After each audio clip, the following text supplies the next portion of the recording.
All right, real talk. What if I told you that sitting alone in your apartment scrolling Instagram is more dangerous than chain smoking? Like, statistically, you're better off with a Marlboro habit than zero close friends. Sounds insane, right? But here's the thing. The World Health Organization just confirmed that loneliness is now linked to nearly 900,000 deaths every single year. That's more than car accidents, more than diabetes. We're talking about an actual body count. And the wildest part? The loneliest people aren't who you think they are. So today we're diving into how loneliness physically destroys your body, why your brain treats it like a life or death emergency, and honestly, why you might be lonelier than you realize even if your calendar's packed. Let's get into it.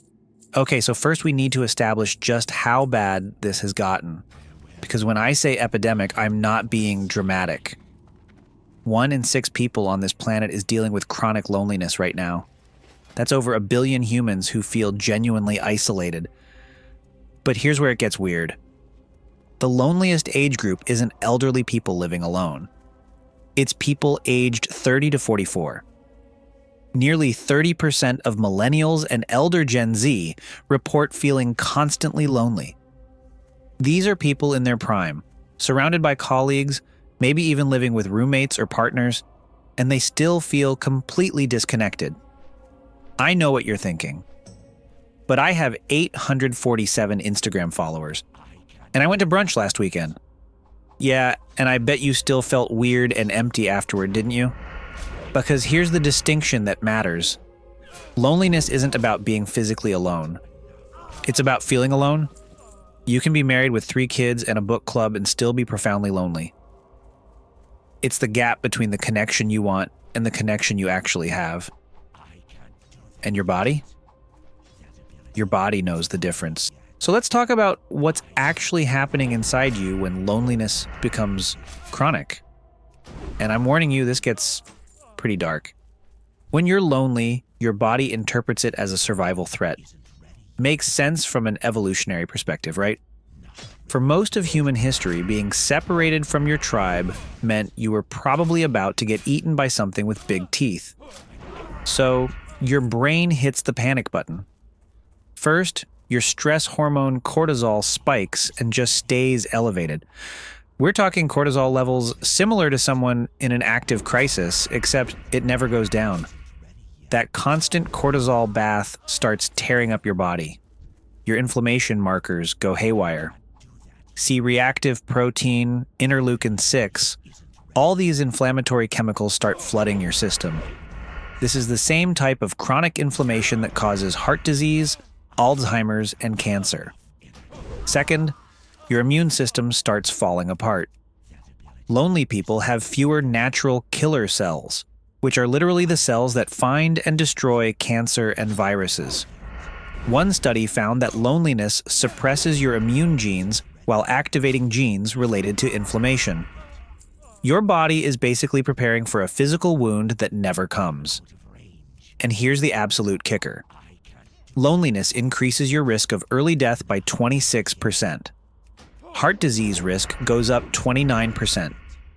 Stroke risk jumps 32%. To put that in perspective, researchers found that loneliness has the same impact on your mortality as smoking 15 cigarettes a day. It's worse for you than obesity.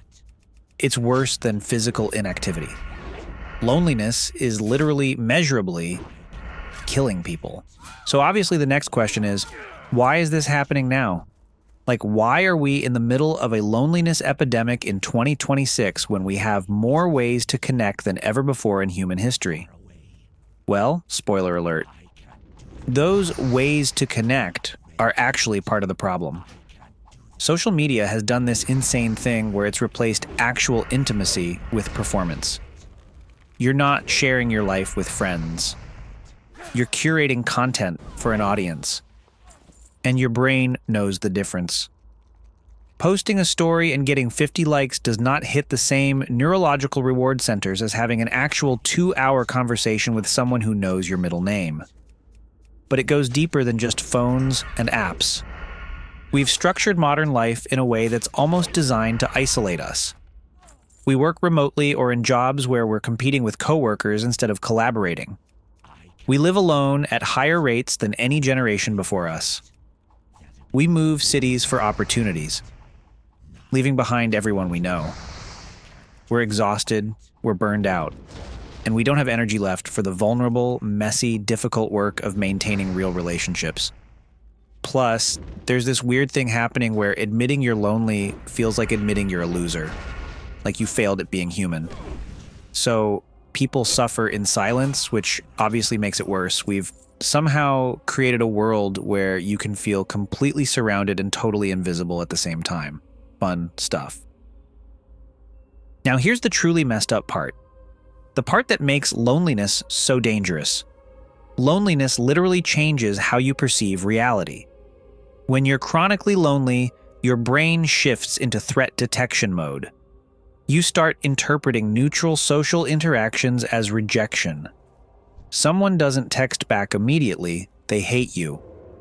Coworker doesn't say good morning. They're talking about you behind your back.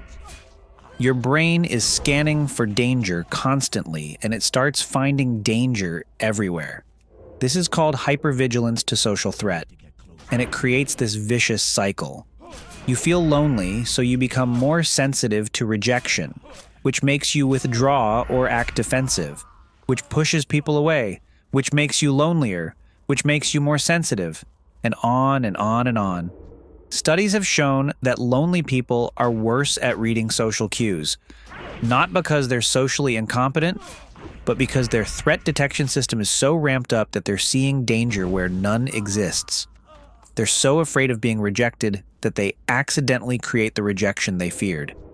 And here's the absolute worst part. Loneliness is contagious. Research shows it spreads through social networks like a disease. If your friend becomes lonely, your risk of becoming lonely increases by 52%. It ripples outward, person to person, like dominoes falling. We're not just dealing with isolated individuals. We're dealing with an epidemic that feeds itself. Okay, so I know that was heavy. Trust me, I feel it too. But here's why I'm actually making this video. Because loneliness isn't a life sentence. It's solvable. The research shows that the antidote isn't more socializing. It's not about hitting the club every weekend or forcing yourself to become an extrovert. It's about quality, not quantity. What actually works is having even just one or two people you can be genuinely vulnerable with. People who know the real you, not the Instagram version. Relationships where you can say, I'm struggling without performing or pretending. That might mean reaching out to an old friend you've been thinking about. It might mean joining a group focused on something you actually care about, not just networking. It might mean therapy to work through why connection feels so scary. And honestly, it means accepting that building real connection is slow and awkward and uncomfortable. You're going to have failed hangouts. You're going to text first more than the other person. You're going to feel vulnerable and weird. But your body needs it. Not wants it. Needs it. Like food and water. If you're watching this and something clicked, if you recognized yourself in what I described, I want you to know that you're not broken. You're not uniquely messed up. You're experiencing something that literally billions of people are going through right now. And it doesn't have to stay this way. All right, here's what I want you to do. Not tomorrow, not next week, today. Think of one person, just one, who you used to be close with or who you've been meaning to reach out to. Text them. Not a, hey, what's up, but something real. Tell them you were thinking about them. Suggest getting coffee or jumping on a call. Will it be awkward? Maybe. Will they definitely say yes? Maybe not. But I promise you, the discomfort of reaching out is way less dangerous than the slow poison of staying isolated. And if this video resonated with you, do me a favor and share it with someone who might need to hear it. The algorithm loves that, but more importantly, you might actually help someone who's suffering in silence. Drop a comment below telling me which part of this hit you the hardest. I actually read these, and honestly, the comment section on mental health videos is sometimes the most real community on the internet. Take care of yourselves. And more importantly, let other people take care of you too. I'll see you next week.